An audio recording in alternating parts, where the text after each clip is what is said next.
जब डेथ जिस दिन हुई है उस दिन मैं तकरीबन 6:30 पौने 7 बजे अपने घर पहुंचती हूँ डॉल को स्कूल छोड़ के। तो उस बीच तक भी इसके घर के नहीं आते हैं ये लड़की अपने घर को अच्छा घर को छोड़ दे, तेरे वो दोस्त कहाँ गए जो रवि को लेके इतने परेशान हो रखे थे, जो तेरे से रात को 12-12 बजे 3-3 बजे फोन किया करते थे, 10-10 बजे। तू कहती थी ना कि रवि का हालचाल पूछने के लिए कॉल करते थे, तब तेरे दोस्त नहीं आए उस सुबह? तूने मेरा कॉल नहीं मिला, मेरा फोन नहीं मिला, तो तू उनको बुला लेती। वो तो इतने बेचारे परेशान हो रहे थे 26 जुलाई से कि रात को 11-11 बजे तेरे यहाँ पे ऐसे फोन लगा लगा के तू उनसे बातें करती, हालचाल बता रही थी रवि का। वो तेरे को उनको भी कॉल करना याद नहीं रहा कि मैं उन्हीं को बुला लूं? उनमें से कोई एक यार तो तेरा आ जाता फिर। तो मैं 6:30 पौने 7 बजे वहां पहुंचती हूँ और रवि की डेथ तकरीबन 8:15 से 8:30 के बीच में होती है। 9:30 बजे तक इसके घर से कोई नहीं आता है, कोई भी नहीं।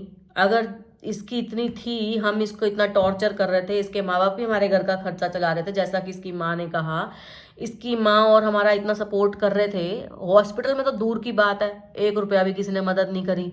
तुम कहते हो 10 लाख शादी में दे दिए, 10 लाख शादी में दे दिए, तो क्या 4 लाख अपने जवाई के ऊपर लगाने के लिए नहीं मांग सकते थे? भीख ही मांग लेते तेरे माँ बाप कहीं से। हिस्सा लेने की बारी में तो तुम आओ, तेरे घर के आए 10-10 लाख लेने की बारी में, लेकिन जब रवि पे लगाना पड़े तो भीख मांगने मेरी माँ जाए अपनी रिश्तेदारी में। तब तेरे रिश्तेदार नहीं आए कि ले 4,000 रुपए दूर की बात है, 4 रुपए भी छोड़ दो, किसी ने 1 कप हमें ला के चाय का भी वहां पे पिला दिया हो कि ये कितने परेशान होके बहनें घूम रही हैं। तब तुझे याद नहीं आया कि तेरा टॉर्चर करते हैं हम? जब पैसे लगवाने थे तब तुझे हम ही याद आए कि हम मारे हैं? और अगर हम इतना टॉर्चर तुमसे शादी के दहेज मांगने में कर सकते थे, तो रवि की बीमारी पे हम पैसा लगाने के लिए तुम्हें टॉर्चर हमने नहीं किया?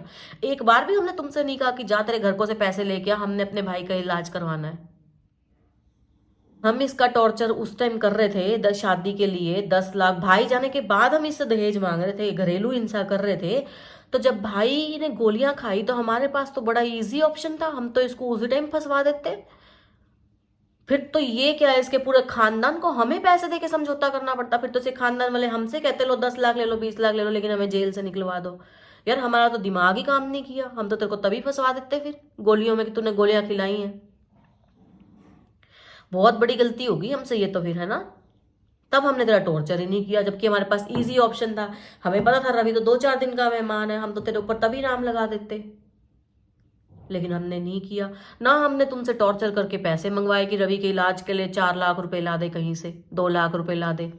10 लाख रुपए जो तेरे माँ बाप शादी में लगा सकते हैं, वो क्या ये नहीं कह सकते थे कि हमारे जमाई को 2-4 दिन और हॉस्पिटल में रख लो, कोई बात नहीं, पैसा बर्बाद हो जाए नहीं बचेगा कोई बात नहीं, लेकिन हॉस्पिटल में रख लो? वो नहीं कह सकते थे? वो 40,000 रुपये नहीं लगा पाए अपने जमाई के ऊपर। हकीकत सबको पता है, सबको। तू कुछ भी भौंकती रह, तेरे भौंकने से कोई फर्क नहीं पड़ेगा। मैं तो सिर्फ जो जो मेरा दिमाग काम कर रहा है ना, बाद बाद में वो चीजें रिकॉर्ड कर करके याद आती रहती, जैसे जैसे वैसे वैसे बताती रहती हूँ। तो जो 50-50, 4-4, 5-5 का ग्रुप हमारे घर में सुबह मम्मी के ऊपर अटैक करने के लिए पहुंच सकता है, जो 50-50 का ग्रुप ले लेके यहाँ थानों में पहुंच सकती है, रवि की डेथ पे ये 50 लोग कहाँ थे? तो सारे पड़ोसी पता नहीं कौन कौन से तेरे जानकार निकाल के ले आते जो रिश्तेदारी में भी नहीं है। तेरे भाई कभी क्यों नहीं नजर आते? भाई नहीं नजर आते कभी भी तेरे कहीं पे भी, क्यों? इसको कोई समझाने आता ना अगर हमारी तरफ से, मेरी बड़ी सिस्टर या हमारे कोई भी रिश्तेदारी में कोई भी, पता उनको क्या कहती है? अपना घर देख लो। जिस दिन रवि किसकी डेथ के बारे में मैं इससे पूछना शुरू करती हूँ कि क्या हुआ था उस दिन, मुझे कहती है अपना घर, अपनी लाइफ देख, हमारी लाइफ में इंटरफेयर मत कर।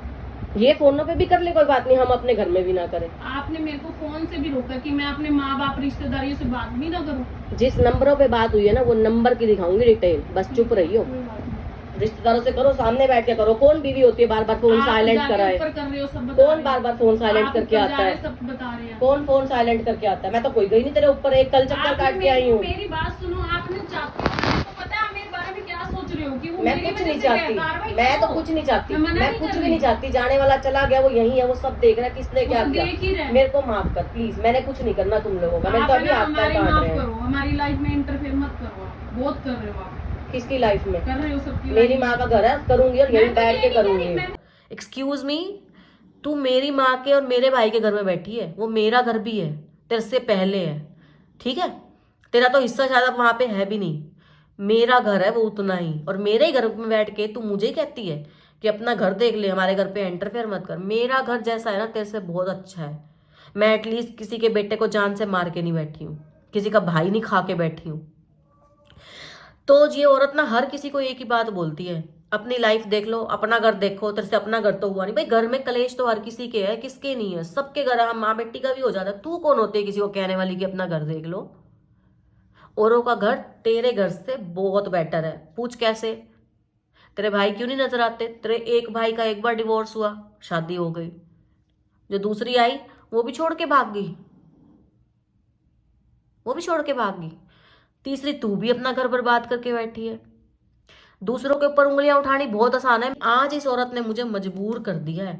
मैं फिर कह रही तो डिवोर्स दे देती। तूने उसको जान से क्यों मरवाया? उसको ऐसे मजबूर क्यों किया कि वो गोलियां खाए? तो ये हर किसी को यही बात बोलती है कि है ना, अपना घर देख लो, अपना घर देख। तेरे भाई भी तो दो दो छोड़ के बैठे हैं, दोनों ही नहीं बसी। अब ये वहां पे 27 तारीख को जब लोग इकट्ठे होते हैं, तो मैं आपको बता रही हूँ, एक लीगल एडवाइजर के नाम पे, जो वो बंदा हमें बाद में बताता है कि लीगल एडवाइजर हूँ, वो हमारे को वहां पे बैठा हुआ मिलता है। फर्स्ट जब हमें काउंसलिंग में बुलाया जाता है, जो पुलिस ऑफिसर जहाँ बैठी हैं, वो उन्हीं में से एक चेयर के पास जाके खड़ा हो जाता है। मुझे डाउट होता है क्योंकि ये तो विमेन सेल है, तो यहाँ पे तो सारी विमेन होंगी, मतलब फीमेल स्टाफ होगा। मैं उससे कंफर्म करती हूँ सिस्टर के आगे कि आप यहाँ पे यहीं से हैं क्या? तो बंदा कहता है नहीं, मैं यहाँ से नहीं हूँ, मैं इस औरत की तरफ से हूँ। औरत का नाम आप समझ ही गए होंगे।